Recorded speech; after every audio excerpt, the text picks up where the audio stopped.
Part 1. Under the Mountain. Chapter 1. Clay didn't think he was the right dragon for a big, heroic destiny. Oh, he wanted to be. He wanted to be the great Mudwing savior of the dragon world, glorious and brave. He wanted to do all the wonderful things expected of him. He wanted to look at the world, figure out what was broken, and fix it. But he wasn't a natural hatched hero. He had no legendary qualities at all. He liked sleeping more than studying, and he kept losing chickens in the caves during hunting practice because he was paying attention to his friends instead of watching for feathers. He was all right at fighting, but all right wasn't going to stop the war and save the dragon tribes. He needed to be extraordinary. He was the biggest dragonette, so he was supposed to be the scary, tough one. The Minders wanted him to be terrifyingly dangerous. Clay felt about as dangerous as cauliflower. Fight, his attacker howled, flinging him across the cavern. Clay crashed into the rock wall and scrambled up again, trying to spread his mud-colored wings for balance. Red talons raked at his face and he ducked away. "Come on," the red dragon snarled. "Stop holding back. Find the killer inside you and let it out." "I'm trying," Clay said. "Maybe if we could stop and talk about it?" She lunged for him again. "Feint to the left. Roll right. Use your fire." Clay tried to duck under a wing to attack her from below, but of course he rolled the wrong way. One of her talons smashed him to the ground and he yelped with pain. "Which left was that?" "Useless," Kestrel bellowed in his ear. "Are all Mudwings this stupid, or are you just deaf?" "Well, if you keep that up, I will be soon," Clay thought. The Skywing lifted her claws and he wiggled free. "I don't know about other Mudwings," he protested, licking his sore talons. "Obviously, but perhaps we could try fighting with all the shouting and see." He stopped hearing the familiar hiss that came before one of Kestrel's fire attacks. He threw his wings over his head, tucked his long neck in, and rolled into the maze of stalagmites that studded one corner of the cave. Flames blasted the rocks around him, singeing the tip of his tail. "Coward!" the older dragon bellowed. She smashed one of the rock columns into a shower of sharp black pebbles. Clay covered his eyes and almost immediately felt her stamp down hard on his tail. "Ow!" he yelled. "You said stomping tails was cheating." He seized the closest stalagmite between his claws and scrabbled up on top of it. From his perch near the roof, he glared down at his guardian. "I'm your teacher," Kestrel snarled. "Nothing I do is cheating. Get down here and fight like a Skywing." "But I'm not a Skywing," Clay thought rebelliously. "I'm a Mudwing. I don't like setting things on fire or flapping around in circles biting at dragon necks." His teeth still ached from Kestrel's jewel-hard scales. "Can I fight one of the others?" he asked. "I'm much better at that." The other dragonettes were his own size, nearly, and they didn't cheat, well, most of the time. He actually liked fighting with them. "Oh, yes. Which opponent would you prefer, the stunted Sandwing or the lazy Rainwing?" Kestrel said. "Because I'm sure you'll get to choose out on the battlefield." Her tail glowed like embers as she lashed it back and forth. "Glory's not lazy," Clay said loyally. "She's just not built for fighting, that's all. Webb says there's not much to fight about in the rainforest because the Rainwings have all the food they want. He says that's why they stayed out of the war so far, because none of the rival queens want Rainwings in their armies anyway. He says, 'Stop yammering and get down here,'" Kestrel roared. She reared up on her back legs and flared her wings so she suddenly looked 3 times bigger. With a yelp of alarm, Clay tried to leap to the next stalagmite, but his wings unfurled too slowly, and he smacked into the side of it instead. Sparks flew as his claws scraped down the jagged rock. He let out another yowl of pain as Kestrel snaked her head between the column, seized his tail in her teeth, and yanked him out into the open. Her talons closed around his neck as she hissed in his ear. "Where's the violent little monster I saw when you hatched? That's the dragon we need for the prophecy." "Gop," Clay squawked, clawing at her grip. He could feel the strange burned scars on her palm scraping against his scales. This was how Battle Train with Kestrel always ended, with him unconscious and then sore, limping for days afterward. Fight back, he thought. Get mad. Do something. But although he was the biggest of the dragonettes, they were still a year away from being full-grown, and Kestrel towered over him. He tried to summon some helpful violent rage, but all he could think was, "It'll be over soon, and then I can go have dinner." So, not the most heroic train of thought. Suddenly, Kestrel let out a roar and dropped him. Fire blasted over Clay's head as he hit the floor with a thud. The red dragon whirled around. Behind him, panting defiantly, was the sea-winged dragonette Tsunami. A red-gold scale was caught between her sharp white teeth. She spat it out and glared at their teacher. "Stop picking on Clay," Tsunami growled, "or I'll bite you again." Her deep blue scales shimmered like cobalt glass in the torchlight. The gills in her long neck were pulsing like they always did when she was angry. Kestrel sat back and flicked her tail around to examine the bite mark. She bared her teeth at Tsunami. "Aren't you sweet? Protecting a dragon who tried to kill you while you were still an egg." "But luckily you big dragons were there to save our lives," Tsunami said. "And we sure appreciate it, because now we get to hear about it all the time." She marched around to stand between Clay and Kestrel. Clay winced. He hated hearing this story. He didn't understand it. He'd never want to hurt the other dragonettes. So why had he attacked their eggs during hatching? Did he really have a killer monster inside him somewhere? The other minders, Webbs and Dune, said he'd been ferocious when he hatched. They'd had to throw him in the river to protect the other eggs from him. Kestrel wanted him to find that monster and use it when he fought. But he was afraid if he ever did, he'd hate himself, and so would everyone else. Thinking about what he'd nearly done to his friends made him feel like all the fire had been sucked out of him. He didn't particularly want to be a violent, angry monster, even if Kestrel thought that would be an improvement. But maybe that was the only way to make the prophecy come true. Maybe that monster was his destiny. "All right," Kestrel said dismissively. "We're finished here anyway. I'll mark another failure in your scroll, Mudwing." She snorted a small flame into the air and swept out of the cave. Clay flopped down on the floor as soon as her red tail had vanished from sight.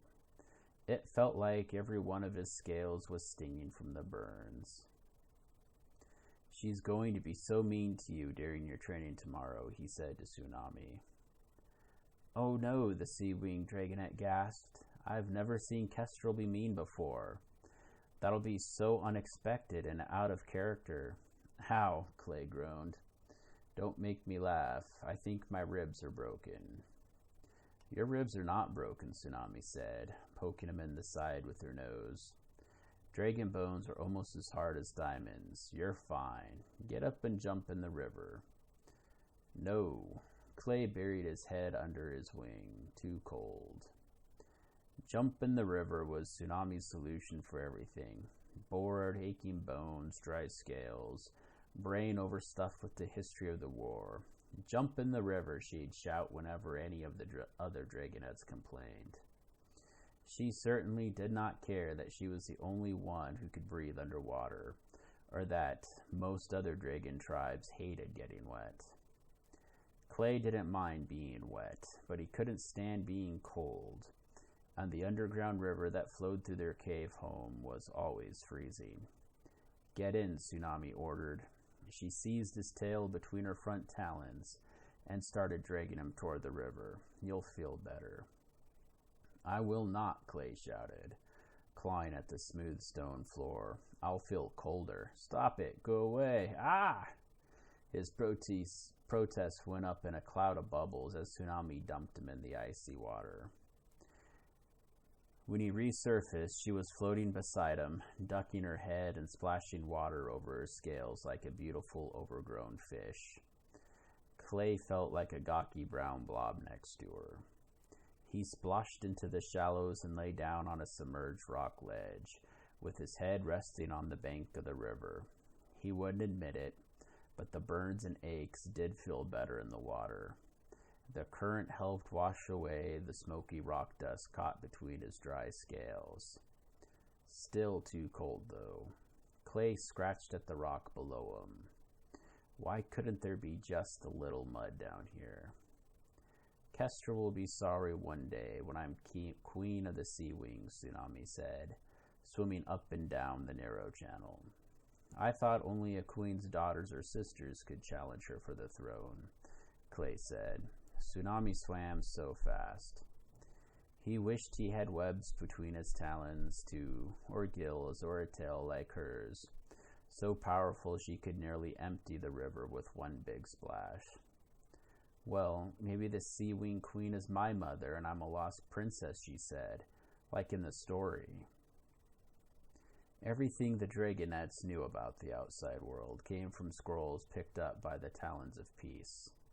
Their favorite was The Missing Princess, a legend about a runaway sea-wing dragonette, whose royal family tore up the whole ocean looking for her.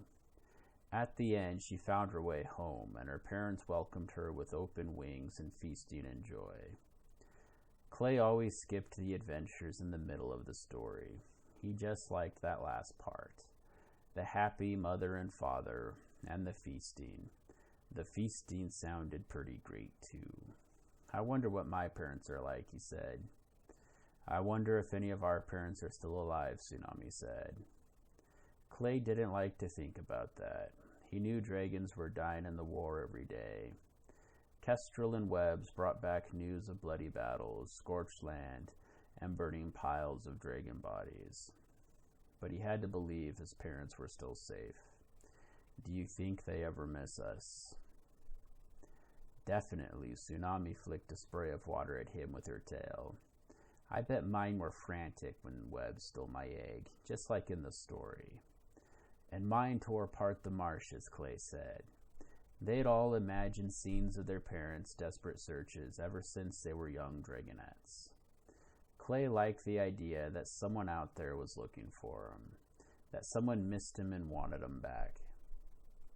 Tsunami flipped onto her back, gazing up at the stone roof with her translucent green eyes. "Well, the Talons of Peace knew what they were doing," she said bitterly. "No one would ever find us down here." They listened to the river gurgle, and the torches crackled for a moment. "We won't be underground forever," Clay said, trying to make her feel better. "I mean, if the Talons of Peace want us to stop this war, they have to let us out sometime." He scratched behind his ear thoughtfully.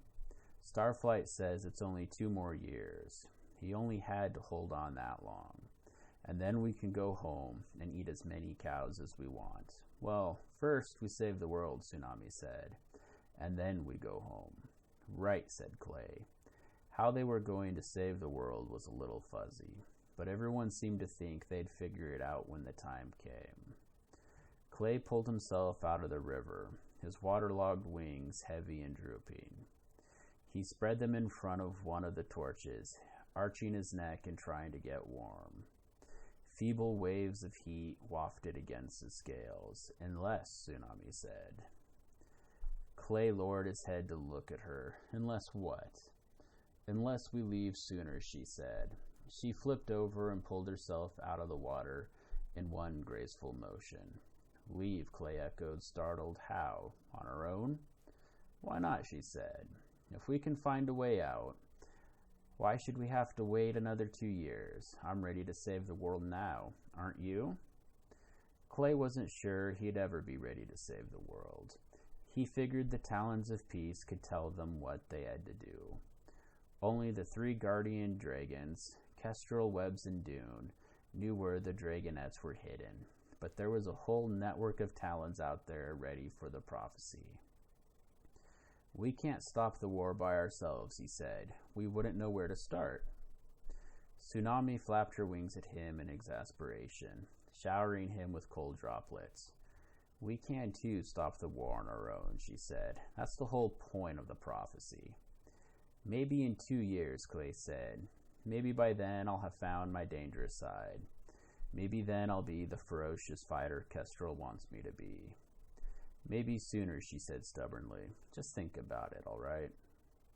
He shifted his feet. "All right, I'll think about it." At least that way he could stop arguing with her. Tsunami cocked her head. "I hear dinner."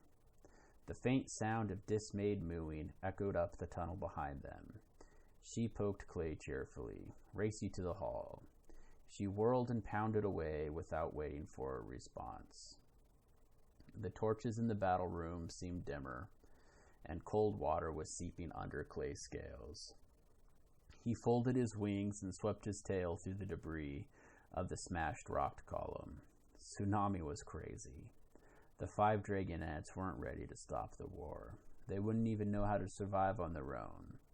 Maybe Tsunami was brave and tough like a hero should be, but sunny and glory in Starflight. Clay thought of all the things that might hurt them and wished he could give them his own claws and scales and teeth for extra protection. Besides, there was no way to escape the caves. The Talons of Peace had made sure of that. Still, part of him couldn't help wondering what it would be like to go home now instead of waiting another 2 years. Back to the marshes, to the swamps, to a whole tribe of mudwings who looked like him and thought like him. Back to his parents, whoever they were. What if they could do it? What if the Dragonettes could escape and survive and save the world their own way?